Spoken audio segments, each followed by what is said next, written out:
A infância espiritual. A vida é um aprendizado. A Terra é um planeta escola.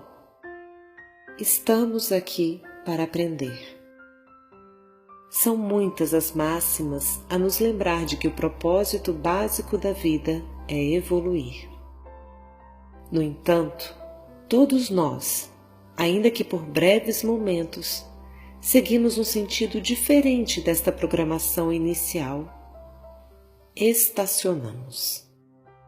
Diante de algum obstáculo, escolhemos parar ou simplesmente estagnamos em alguma manifestação inconsciente de nossa infância espiritual.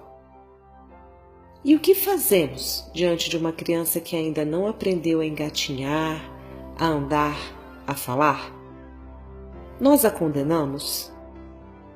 Nós a julgamos incapaz? Sentimos-nos superiores a ela? Claro que não. Nós olhamos para as crianças em processo de aprendizagem com ternura e confiança na vida. Simplesmente sabemos que chegará o dia em que um passo antecederá outro, em que a fralda amanhecerá seca, em que a noite inteira será dormida, em que a frase será perfeitamente pronunciada. É só questão de tempo. Por que não aplicar essa mesma ternura à manifestação de nossa infância espiritual e à dos outros? Mas trata-se de um adulto consciente, retrucamos. Porém, os assuntos do coração, da dor, dos traumas, mesmo o mais experimentado dos homens, guarda em si conexões diretas, ainda que inconscientes, com a sua criança ferida. Isso não quer dizer que alguém que manifeste um determinado aspecto infantilizado seja terminantemente menos maduro do que outra pessoa que já não sofre com o mesmo tema. O ser humano, em suas ricas e infinitas manifestações, possui matizes mil de personalidade. Por isso, a ineficácia das comparações entre uns e outros. Um condenado por um crime qualquer, por exemplo, pode ter desenvolvido uma grande humildade, mas ainda assim não ter a paciência amadurecida. Tem certamente uma programação didática diferente da minha. Não há sentido algum, portanto, em comparar, medir, julgar. Cada pessoa tem a sua proposta acadêmica como que gravada na consciência. O caminho a ser percorrido por cada um é único e intransferível. Julgar esse roteiro é, portanto, tão ineficaz quanto indesejável.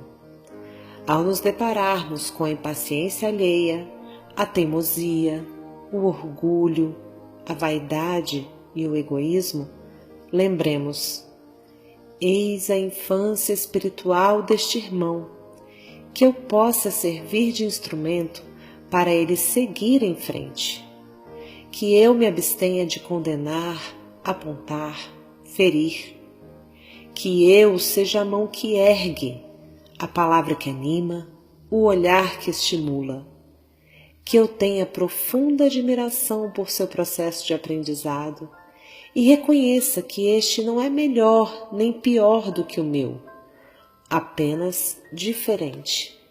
Que eu o observe com a mesma doçura que lanço à criança que aprende a caminhar, porque eu também, certamente, tenho questões a amadurecer, equações a solucionar, verbos a conjugar, respostas a encontrar, teses a dissertar. Quando não temos êxito na escola, ficamos de recuperação para sermos reavaliados. Se ainda assim não der certo, repetimos de ano para revisitar, uma vez mais, a lição ainda não apreendida. Porém, não retrocedemos nunca, nem voltamos para uma série anterior. Apenas estacionamos. Neste lugar, aguardamos que a vida lance novamente as perguntas que nos estimularão a desenvolver e expressar a resposta esperada. Uma vez respondida, a etapa é superada e voltamos a caminhar. Retomamos o nosso movimento ascensional. E a vida, como excelente mestra que é, amorosamente nos lança novas outras interrogações. E assim vamos fluindo, de pergunta em pergunta, de resposta em resposta, galgando os níveis da nossa programação evolutiva.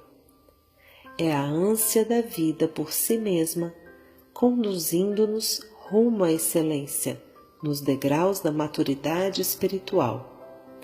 Gratidão, ó Pai, pela fantástica escola da vida.